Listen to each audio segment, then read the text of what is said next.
Busco un lugar para vivir y descansar, donde no hace falta ni llamar. Un saludo y bienvenidos a todos aquellos que siguen este devocional Pan de Vida. El tema del mensaje que traigo para hoy lo he titulado La incredulidad, la duda, la falta de fe. Después de la caída, la humanidad se constituye en una generación incrédula y perversa, que pone en tela de juicio la palabra de Dios y aún su misma existencia. Y no se trata de que el hombre sea ignorante o incapaz de creer, porque hay distintas formas en que Dios nos habla. En primer lugar, Dios nos habla mediante la triple revelación de la naturaleza. Lo vemos en Romanos capítulo 1, leemos los versículos del 18 al 21, donde dice: porque la ira de Dios se revela desde el cielo contra toda impiedad e injusticia de los hombres, que detienen con injusticia la verdad. Porque lo que de Dios se conoce le es manifiesto, pues Dios se lo manifestó. Porque las cosas invisibles de Él, su eterno poder y deidad, se hacen claramente visibles desde la creación del mundo, siendo entendidas por medio de las cosas hechas, de modo que no tienen excusa. Pues habiendo conocido a Dios no le glorificaron como a Dios ni le dieron gracias, sino que se envanecieron en sus razonamientos y su necio corazón fue entenebrecido. También Dios nos habla a través de la conciencia.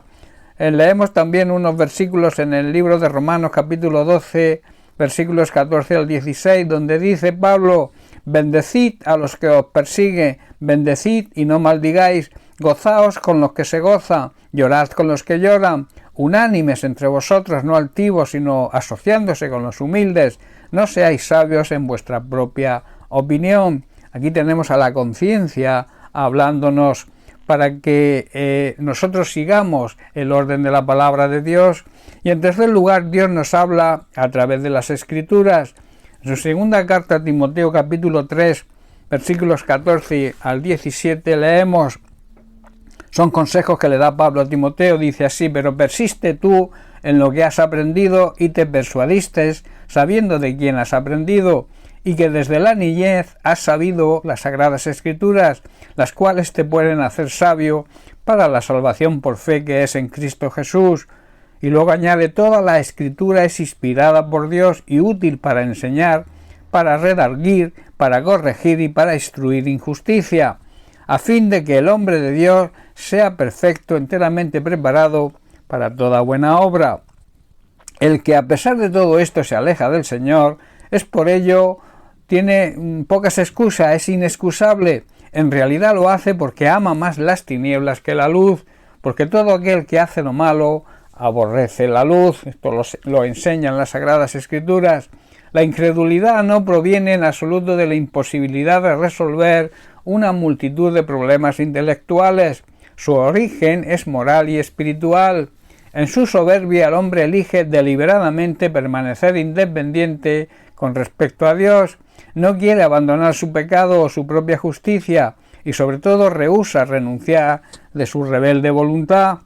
Después de haber dado a los judíos todas las pruebas que se pudieran desear de su divinidad y de su amor, Jesús les tuvo que decir: no queréis venir a mí para que tengáis vida. Y luego dice también en otra parte de la Escritura: Jerusalén, Jerusalén, ¿cuántas veces quise juntar a tus hijos y no quisiste? Los invitados a las bodas del rey no quisieron acudir, ni se molestaron lo más mínimo en atender la invitación, sino que incluso los hubo que le dieron muerte a los mensajeros reales. La incredulidad es algo tan antiguo en nuestra naturaleza caída que en principio se halla en todos. El hombre no regenerado no percibe las cosas que son del Espíritu de Dios, porque para él son locura. Jesús vino también a los suyos y los suyos no le recibieron. No recibió honor en su propia patria.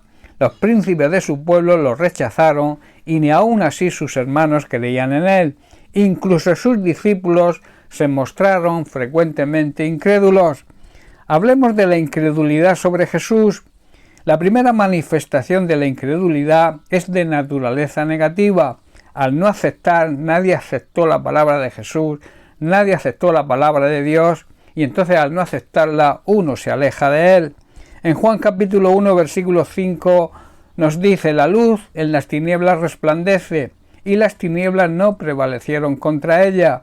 Y en Juan capítulo 5, verso 43, Jesús se dirige a los líderes judíos y les dice: yo he venido en nombre de mi Padre, y vosotros me habéis rechazado. Sin embargo, si otros vienen en su propio nombre, vosotros los recibís con gusto. Y en Juan capítulo 6, verso 66, ante la incredulidad de algunos discípulos al no entender la enseñanza de Jesús, leemos: a partir de ese momento, muchos de sus discípulos se apartaron de él y lo abandonaron. Y en segundo lugar, a continuación vienen varios pecados relacionados con esto. En Lucas capítulo 15, versículos 12 al 13, vemos el ejemplo en la parábola del hijo pródigo.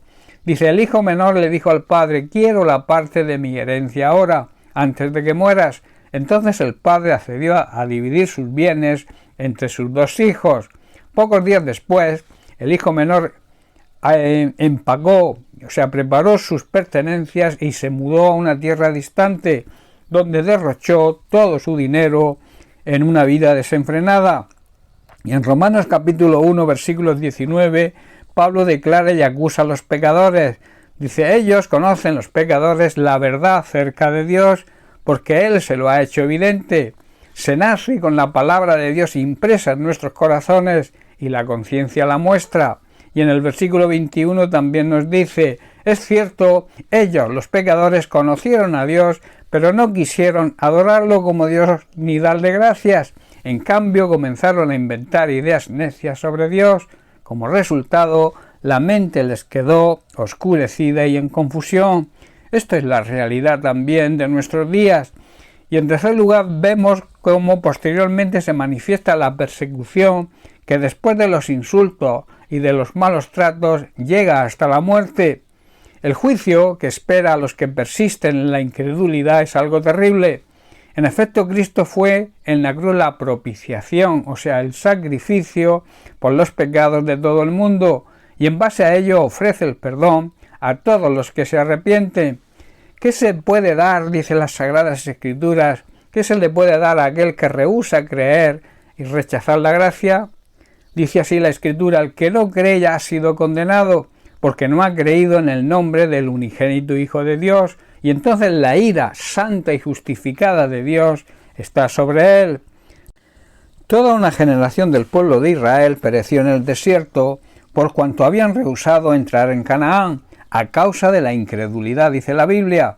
Luego añade la Biblia también en otro pasaje: los cobardes, los que nunca llegan a decidirse, y los incrédulos son los primeros que van al infierno. Eso está en el libro de Apocalipsis.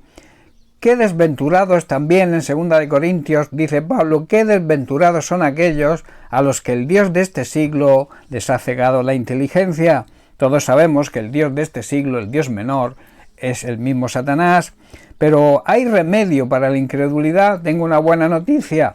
Dios conoce la debilidad e incapacidad de nuestra naturaleza y desea ardientemente ayudar a aquellos que se presentan a Él con todas sus dudas y toda su falta de fe.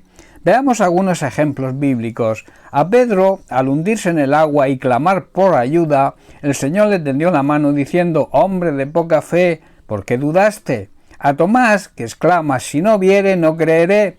El Señor le responde: Tomás, no seas incrédulo, sino creyente, al mismo tiempo que lo convence de la realidad de su resurrección, y llega hasta aquel que clama. El padre, por ejemplo, del muchacho endemoniado le contestó a Jesús: creo, pero ayúdame a superar mi incredulidad.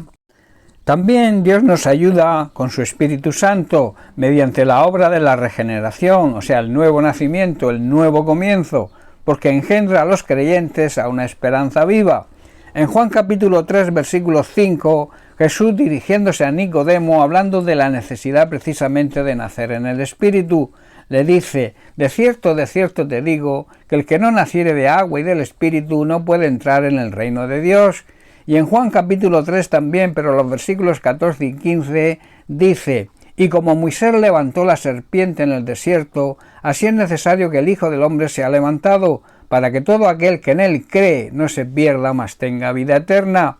Y el apóstol Pedro en su primera carta, capítulo 1, verso 3, nos dice: bendito el Dios y Padre de nuestro Señor Jesucristo, que según su grande misericordia nos hizo renacer para una esperanza viva, por la resurrección de Jesucristo de los muertos.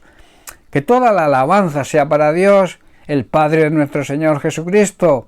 Es por su gran misericordia que hemos nacido de nuevo, porque Dios levantó a Jesucristo de los muertos. Ahora podemos vivir con gran expectación, demostrando nuestra fe y confianza total en Él. Vivamos pues cerca y disfrutando de su presencia, convivamos con su palabra y Dios nos ayudará a vencer toda incredulidad. Bien, pues hasta aquí el mensaje de hoy. Que Dios te bendiga. Un abrazo.